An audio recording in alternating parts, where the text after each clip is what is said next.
አደይ የዴቭን ሞት አምኖ መቀበል አቃታት። ከዴቭ ሬሳ ላይ ተጋድማ መሞት የለብህም ንቃ፣ ዴቭ ለማን ነው ጥለኸኝ የምትሄደው? እኔ ካላንተ መኖር አልችልም። ይህ ነበር ወይ ወጣ ውረዳችን፣ ልፋታችን፣ ድካማችን? ለዚህ ነበር ያን ሁሉ ችግር እያሳለፍነው። ትንሽ ቀርቶናል እኮ ችግራችን ተቀርፎ ልንጋባ እያለች እንግዲህ አደይ በልቧ መራራ ሐዘን ላይ ተደፍታ በአባቷ መጋዘን ውስጥ እንግዲህ ያለምንም ምግብና ያለምንም ተጥሎ ያገኘችውን በአባቷ የከብቶች በረት ላይ እንግዲህ ለአንተ ይሄ አይገባህም ዴቭ ለእኔ አድርገው እስከ ማለት ድረስ እያለች ስቅስቅ ብላ ተደፍታ ታለቅሳለች። አደይ ይህንን ነገር ፈጽሞ ልትቀበለውና ልታምነው አልቻለችም። በእርግጥም ግን ዴቭ መሞት የለበትም። ምክንያቱም ብዙ ነገሮችን እያሳለፈ ስለነበረ እንግዲህ ከእናቱም ጋር ተጋፍጦ ከቢራም ጋር ተጋፍጦ ለዚህ ሲበቃ ሁለቱ ተጋብተው ማየት ነበር እኛም ስንጠብቅና የበጉጉት ስንጠብቅ የነበረው ሊያስደስተንም የሚችለው። በሆኖም ግን እንግዲህ ዴቭ ባላሰበው መንገድ እንግዲህ ገጠር በጫኛ አማካኝነት ተወስዶ እንግዲህ በከብቶች በረት ላይ ታስሮ እንግዲህ በጭንቀትና በውጥረት ላይ ሆኖ በምግብ ማጣትም እንግዲህ ጫኔ እንኳን ለዴቭ የሚያበላው ለራሱም አባቷ የሰጡትን የወረወሩለትን እየበላ የሚኖር ስለነበረ እንግዲህ ያደረገውን ነገር በጣም አሳዛኝ ነው። አደይም በጣም ታሳዝናለች። አደይ የሄደችው ወደ ገጠር ዴቭን ይዛ ለመምጣት ነበር። በሄደችበት ሰዓት ግን አንቺንም ይዙሻልና ተደበቂ፣ ስልክሽን አጥፊ ስለተባለች ስልኳን አጥፍታ ተደብቃ ብትቀመጥም መስፍን ግን በፍጹም መደበቅ የለብሽም ውጭና እንጋፈጠው በማለት እንግዲህ ይዟ ሲሄድ ከእሷ ቀድማ የሄደችው እህቷ ብርሃኔ፣ በእርግጥ ብርሃኔም ዴቭን የማግባት ዓላማ ነበራት። በፍቅር ተጨንቃ ተወጥራ ነበረ። ሆኖም እናቲቱ ለሁለታችሁም አይገባም እያሉ ብዙ ቢታገሉም በስከ መጨረሻ ግን አደይ እንድታገባው ፈቃደኛ ሆነውላት የሰርጓ ቀን እንግዲህ ሚዜ መረጣ ላይ ባለችበት ሰዓት ነው እንግዲህ ጫኔ አባቷ ያላዘዘውን እንግዲህ ከከተማ ገብቶ ወደ ገጠር ይዞት የሄደው። የአደይ አባት ሰሞኑን ይሞቱም ቢታገቱም የማይታወቅበት መንገድ እንግዲህ ስለጠፉ የአደይ ጉዳይ ሊሆን ይችላል። ዴቭን ይዘንባት ከመጣነ ግዴታ እሷም ወደ ገጠር የመግባት ዓላማ ይኖራታል በማለት ነበር ማንም ሳያዘው በራሱ ፍላጎት እንግዲህ ይዞ መጥቶ ከከብቶች ጋር ሲያግተው የተመለከተው አለልኝ። ኧረ ተው አንተ ሰው ይሄንን የከተማ በሬ አምጥተህ ምንድን ነው የሚጮኸው ሲለው የከተማ በሬ አለው። ኧረ ተው ይሄን ልጅ ልቀቅ ብያለሁኝ ተው እያለ ቢያስጠነቅቀውም አለልኝንን ባለመስማቱ ለዛሬው እንግዲህ ጫኔ ለዴቭ መሞት ሰበብ ምክንያት እሱ ሆኖ ተገኝቷል። ማመን ያቃታት አደይ ግን እንደምንም መቀበልን ቢያቅታት በለቅሶ ታጅባ በቤተሰቦቿ ለቅሶ አልወጣላት አለ። ምን ነው ለእኔ ብሎ ተንከራቶ እኔም ለሱ ብዬ እኔ መቼ አትደሰች ብሎ ያለኝ ሰው አለ እንዴ በማለት እንግዲህ ሀዘኗን መቆጣጠር አቅቷት በአሁኑ ሰዓት እንግዲህ የዴቭ ሬሳ ላይ ተደፍታ አልላቀቅም አብራችሁ ቅበሩኝ እስከ ማለት ደርሳለች። እንግዲህ እሷን ብቻ ሳትሆን ብርሃኔም በፍላጎቷ ለእህቷ ትስት እንጂ በውስጧ ዴቭን አፍቅራ የምትኖር ስለነበረች የሁለት እህታማቾች መራራ ሀዘን ሆኗል። እናቲቱም ያዩትንና የሰሙትን ማመን አቅቷቸዋል።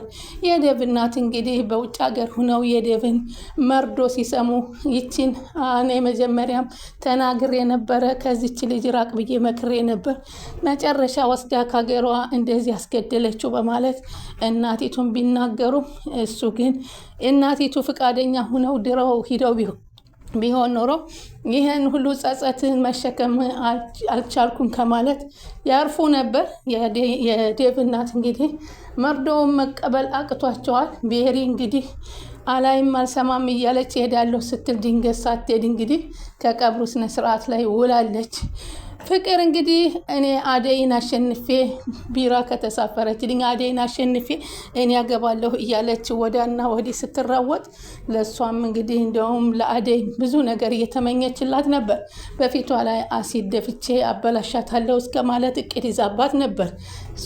እሱ ግን ከዛም ሳያደርስ ልቡ ደክሞ ከላይና ከታኝ ዘጭ እያለ ለማሳመን የሚረዳውን ማጥቶ እሱም ከማፍቀሩ ብዛት ስለሷ ብዙ መናገር ከዶክተሩ ጋር ስንት ግጭት እየደረሰ ለዚህ መብቃቱ በጣም ያሳዝናል።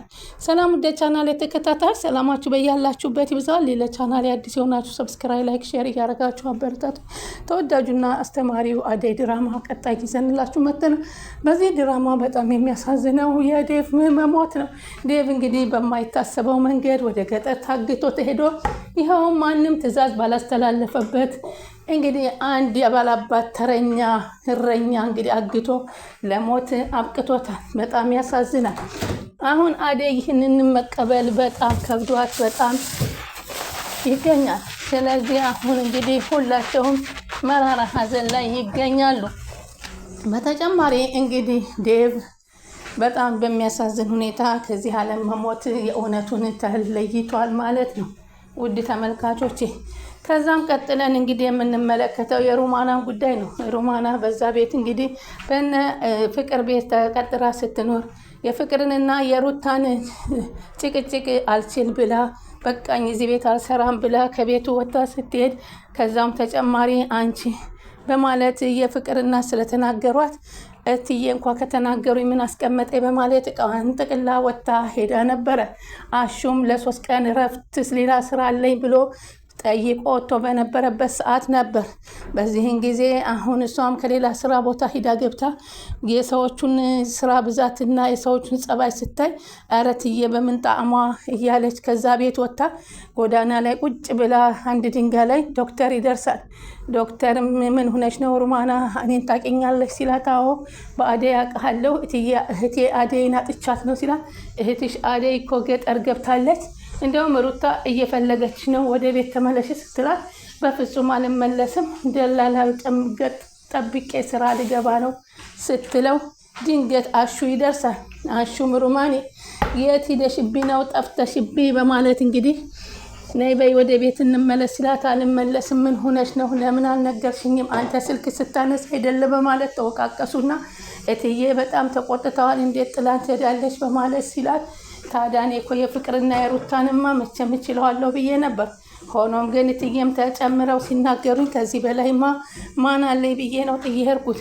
በአሁን ነይና ይቅርታን ጠይቃቸውና አንቺም እኔም በአንድ ቤት መስራት አለብን ሲል እንደውም ደግሞ ወርቅ ስለጠፋ ለዛ ወርቅ አንቺ ተጠያቂ እያደረጉች ስለሆነ እነ ፍቅር ይህንን ደግሞ አለማንሳታችን ነው መናገር አለብሽ። እኔም ከገጠር ወደ ከተማ የምንገባ ያልፍልናል ብለን እንጂ የሰው ንብረት ልንሰርቅ አይደለም። ልንሰርቅ ቢሆን ኑሮ ከሰው ቤት አንገባም ነበር ብያቸዋለሁ። ነይ በይ እንሂድ በማለት ወስዶ ከእትዬ ጋር አስታረቃቸው። እንግዲህ አቤም ገጠር ገብቶ ይቅርታ አድርጊልኝ ያለ ሄለንን በመጠየቅ ላይ ይገኛል። አጎትየውም አንተ ከተማ ድረስ ወስደህ ስታውደለድል ከርመህ አሁን አይንህን በጨዋጥ በመምጣትህ ምን ይባላል እያለ እንግዲህ አካኪ ዘረፍ ሲል አደይ ተው እንጂ በማለት አገላግላቸዋለች። ዶክተሩ የአደይ መጥፋት እያስጨነቀው ፍለጋ ወደ እነ ሊሊ ቤት ጎራ ብሎ ነበር። ምንም አይነት ቴሌፎን እያነሳች አይደለም፣ የሰማችሁት ነገር አለ እንደ እያለ ሲጠይቃቸው እነሱም እኛም ስልኳን አታነሳልንም አዲስ ነገር ካለን እነግርሃለን በማለት ይሰዱታል። በዚህ ጊዜ ባቡር ወይ ጉድ ይሄ ሰውዬ ፎንቃ ሳይገባለት አይቀርም አደይን ፍለጋ እዚህ ድረስ መምጣቱ ይገርማል። ተው እባክህ ዝም በል በማለት ሊሊ ታዘገዋለች። ከዛም እንግዲህ ይህንን እያሉ በጉጉት ሲጠብቁ ግን የአደይ መሞት ሲሰሙ ሊሊም ሆነ ዶክተሩ በጣም በሀዘን ተውጠዋል። እንግዲህ ፍቅር ወርቁን የእናቷን ወርቅ እየሰረቅሽው አንቺ ልትሆኝ ትችያለሽ ብላ ሩታ ተፈትባታለች። ምክንያቱም አንቺና እኔ ብቻ ነን በቤት ውስጥ ያለ ነው ማንም የለም። እኔ ደግሞ ምልልሻለሁ የትዬም ወርቅ አላነሳሁም አንቺ ልትሆኝ ትችያለሽ ብላ ስታጨናንቃት ትዝ ስትላት ለካ ቤዛ መታ ነበር። ቤዛ እኮ መታ ነበር ስትላት ቤዛ ታዲያ ብትመጣ ሳሎን ትቀመጣለች እንጂ እንዴት ሰተት ብላ ውጭ ማየ እትዬ መኝታ ቤት ድረስ ትገባለች? አይ ትገባለች እሷ በማለት ቀጥ ብላ ወደ ቤዛ ቤት ስትሄድ ከወንድሟ ጋር ስታገኛት የእማዬን ወርቅ ማምጣት አለብሽ ገብተሽ ሰርቀሽ ሄድሽው አንቺ ነሽ ስትላት አንቺ ውጪልኝ ነግሬሻለሁ በማለት ወንድሟም ለቤዛ ሆኖ ከፍቅር ጋር ቀጭጓ ሲልባት ብናይ ውጭና እንነጋገር ብሎ ወደ አስፓልት ሲወስዳት አስፓልት ላይ ነግሬሻለሁ ለእህቴ ምንም ነገር እንድትያት አልፈልግም ማንም ያለኝ የለም የእናቴ ምትክ እህቴ ናት በማለት እሱም ይነግራታል። እሷም ምንም አልፈልግም ከሷ ግን የእናቴን ወርቅ ወስድ ገብታ ስለወሰደች ብትመልስ መልካም ነው ስትል ትነግረዋለች። ከዛም ይህኑ ሲጨቃጨቁ ቤቲ ደርሳለች። ይቺ ልጅ ሴት ናትና ምን እያደረጋች ነው ብላ ድንጋዋን አንስታ ልታግዝላት ስትል ከዛ አገላግላቸው ይሄዳሉ። ቤቲም እኔ እያገላገልኳት አንቺ እንኳን ምን ችግር አለብሽ ብላ እኔን አልጠየቀችኝም። ሰው ሁላ ለካ የራሱን ችግር ብቻ ነው የሚያዳምጠው፣ ለሰው አይረዳም። እኔ ብቻ ነኝ ማለት ነው ለሰው መፍትሄ የምረዳው በማለት ራሷን ትጠይቃለች። ከዛም በኋላ እንግዲህ ኩኪ ጋራ ቁጭ ብላ ስታወራ ድንገት ደግሞ ቅምጥል ትመጣና የኔ ጓደኛ ከእሷ ጋር ደግሞ ጭራሽ ገጥመሽልኛል፣ እሷ እኮ ናት ኪንጎን እያስደበደበችው ብላ ትነግራታለች። እባክሽ ሰውን ሳትረጂ አትሳደቢ፣ ልጅቷ ያለችበትን ችግር ቀርበሽ ብትሰሚያት ከኪንጎ እንዲያግዛት እንዲረዳት እንጂ ምንም ነገር አትፈልግለትም። ስለዚህ አንቺ ተረጃት፣ አጠገቧ ልንሆን ይገባል። የስራ ቦታ ስራ አስኪያጅ እያስቸገራት ይገኛል። እዛ ቤት ውስጥ ከባድ ችግር በስራ ቦታ አላቸው። ይህንንም እንግዲህ ኪንጎም ባለፈው ያስመታችሁ እሷ ናት ስትለው እሷ ሳትሆን ራሱ የቢሮ ኃላፊያቸው ከባድ ሰው ነው፣ በዛ ስራ ቦታ ላይ ከባድ ነገር አለበት በማለት ትነግራታለች። ከዛም እሺ ብለው ይቅርታ ከተደራረጉ በኋላ የባቡሬ እናትና የቅምጥል እናት እስኪ አምጧት ይችን ልጅ፣ እኔ የሴቶችን ችግር እረዳለሁ፣ ከአጠገቢ አድርጌ ልረዳት፣ ምን እንደገጠማት አምጧት በማለት ትናገራለች። ኪንጎም እሷን ፍለጋ በመሄድ ሰዓት ያለ እሷ ደግሞ በፖሊስ መኪና እየተሳደደች ነበረ። በዚህን ሰዓት አረ ቤቲ ቤቲ እያለ እንኳ ቢጠራት ቤቲ የሚባል የሚጠራኝ ሰው ስም አለኝ ብላ ቀጥ ስትል የፖሊስ መኪና ታያለች። በድንጋጤ በጣም ትደነግጣለች። ወይኔ አለቀልኝ እያለች በዚህን ሰዓት እንግዲህ ኪንጎም እየጠራት ነበረ። የእሷ መጨረሻውን ያላየ ነው። አሁን በጣም የሚያሳዝነው የአደይ ጉዳይ ነው። አደይ እንግዲህ ከዴቭ መሞት ጋር ተገናኝቶ እንዲሁም ጫኔን እንዲሁም አባቷም እናቷም ቤተሰቦቿ በዚህ ችግር ውስጥ እንግዲህ ሊገቡባት ነው። የባሰ ፈተና ትልቅ ፈተና ሊመጣላት ነው። ከዛም ተጨማሪ እንግዲህ እሷ የምትወደውን እሱ የሚወዳት ዶክተር አደይን ነው። አሁን ሩታ ደግሞ ዶክተሩን በማፍቀር 10 ጊዜ ብትመላለስም እሱ ግን ሊያፈቅራት ስላልቻለ ጊዜሽን አትጨርሺ፣ እኔን እያልሽ ስራሽን የፈታሽ አትምጪ፣ አንቺ ሕፃን ነሽ ቢላትም እሷ ግን በፍጹም እሱን አፍቅረዋለች። አሁን በአደይና በዶክተሩና በሩታ መካከል ደግሞ ሌላ ትልቅ ጣጣና ችግር ይፈጠራል።